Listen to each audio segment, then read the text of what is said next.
Assalamualaikum warahmatullahi wabarakatuh. Halo, apa kabar semuanya? Semoga sehat dan baik selalu.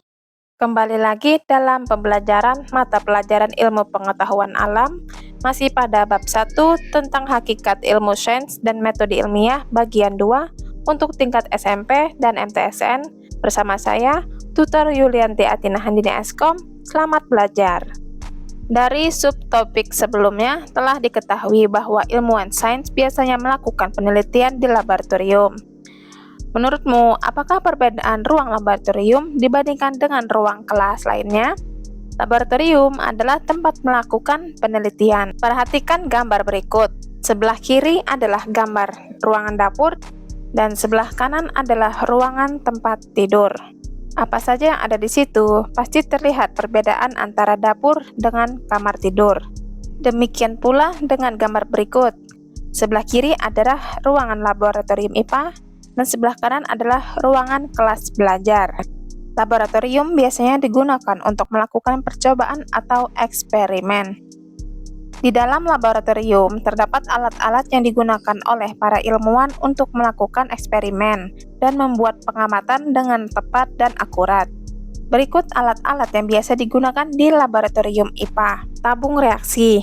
Tabung reaksi adalah alat berbentuk silinder kecil yang digunakan untuk menampung, mencampur, atau memanaskan zat kimia dalam jumlah kecil.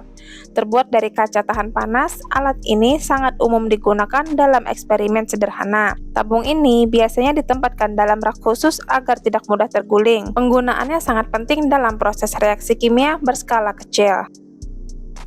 Gelas beker. Gelas beker adalah wadah berbentuk silinder dengan dasar datar dan memiliki carat untuk menuangkan cairan. Beker digunakan untuk mencampur, memanaskan, dan mengukur volume cairan dalam eksperimen.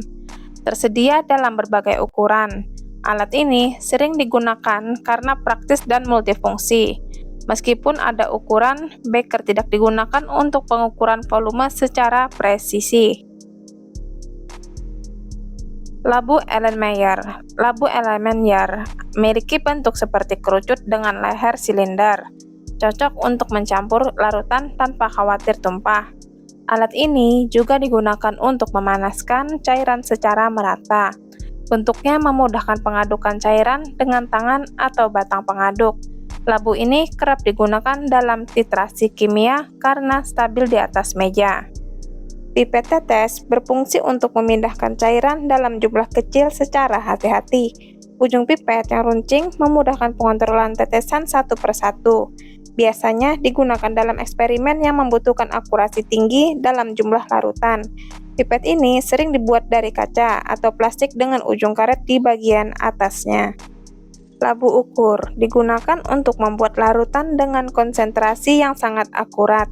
Alat ini memiliki tanda ukur tetap untuk menunjukkan volume tertentu. Dengan bentuk leher sempit dan badan bulat, labu ini dirancang untuk presisi tinggi. Biasanya digunakan dalam kimia analitik dan pembuatan larutan standar. Buret. Buret adalah tabung panjang dengan kran di bagian bawah. Digunakan dalam titrasi untuk meneteskan larutan secara terukur. Alat ini mampu mengukur volume cairan yang dikeluarkan secara akurat. Diperlukan ketelitian tinggi saat menggunakan buret, terutama dalam eksperimen kuantitatif. Biasanya dipasang pada statif agar stabil saat digunakan. Statif berfungsi sebagai penyangga alat lain seperti buret, tabung reaksi, atau corong. Klem digunakan untuk menjepit alat agar tetap pada posisinya selama eksperimen. Dengan bantuan statif, percobaan menjadi lebih aman dan stabil. Alat ini sangat penting dalam eksperimen yang melibatkan pemanasan atau titrasi. Corong digunakan untuk menuangkan cairan ke dalam wadah berleher sempit, seperti botol atau labu. Selain itu, corong juga dipakai dalam proses penyaringan jika dipasangkan dengan kertas saring. Bentuknya yang melebar di atas dan menyempit di bawah memudahkan aliran cairan. Corong bisa terbuat dari kaca ataupun plastik, tergantung penggunaannya. Kertas saring digunakan untuk memisahkan zat padat dari cairan melalui proses filtrasi. Biasanya digunakan bersama corong saat menyaring larutan. Kertas ini memiliki pori-pori kecil yang hanya memungkinkan cairan lewat. Proses ini penting dalam eksperimen kimia atau biologi yang membutuhkan cairan jernih. Batang pengaduk biasanya terbuat dari kaca, digunakan untuk mencampur larutan secara manual. Alat ini membantu melarutkan zat padat ke dalam cairan atau mencampur dua larutan. Bentuknya lurus dan halus agar tidak merusak wadah gelas saat digunakan. Penggunaannya sederhana tapi sangat penting untuk eksperimen homogenisasi. Kawat kasa diletakkan di atas kaki 3 untuk mendukung alat kaca saat dipanaskan menggunakan bunsen. Biasanya memiliki bagian tengah dari asbes untuk menyebarkan panas secara merata. Fungsinya agar wadah tidak langsung terkena api dan tidak pecah karena panas mendadak. Alat ini sangat berguna dalam eksperimen yang memerlukan pemanasan yang stabil. Kaki 3 berfungsi sebagai penyangga saat memanaskan alat laboratorium seperti beker atau labu. Terbuat dari logam, alat ini memiliki 3 kaki agar stabil di permukaan datar. Biasanya digunakan bersama dengan kawat kasa dan pembakar bunsen. Perannya penting untuk menjaga keamanan dan kestabilan selama proses pemanasan. Pembakar bunsen adalah alat untuk menghasilkan nyala api dalam eksperimen laboratorium. Sumber panas ini digunakan untuk memanaskan larutan, alat gelas, atau bahan kimia lainnya. Api yang dihasilkan bisa diatur intensitasnya sesuai kebutuhan. Alat ini umum digunakan dalam praktikum sains, terutama pada pelajaran kimia. Mikroskop adalah alat optik yang digunakan untuk melihat benda kecil yang tidak terlihat oleh mata telanjang. Alat ini biasa digunakan dalam eksperimen biologi untuk mengamati sel atau mikroorganisme. Mikroskop memiliki berbagai pembesaran, mulai dari 40 kali hingga 1000 kali tergantung jenisnya. Pemahaman penggunaannya sangat penting dalam memahami struktur mikroskopis. Termometer laboratorium digunakan untuk mengukur suhu cairan atau lingkungan dalam eksperimen. Alat ini dapat terbuat dari kaca, berisi raksa atau alkohol berwarna, atau dari digital. Akurasi pengukuran suhu sangat penting untuk reaksi kimia yang peka terhadap suhu. Termometer sering digunakan saat proses pemanasan atau pendinginan bahan.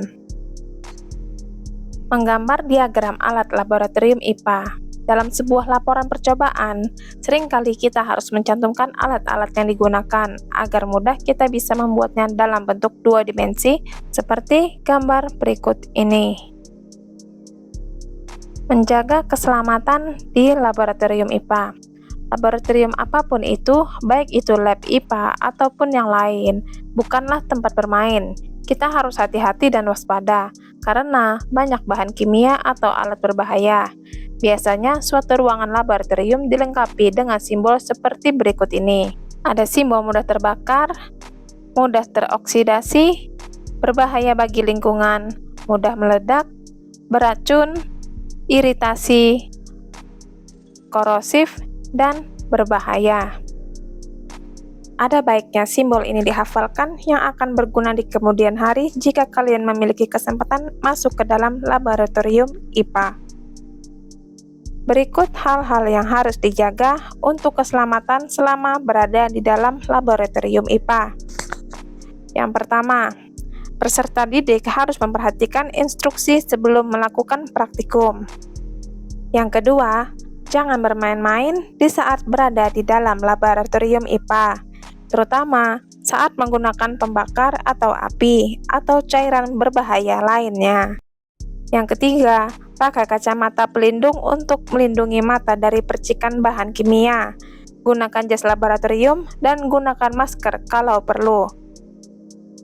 Yang keempat, jangan langsung menghirup bau bahan kimia. Gunakan cara aman, misalnya mengipaskan bau ke arah hidung jika diperlukan. Latihan.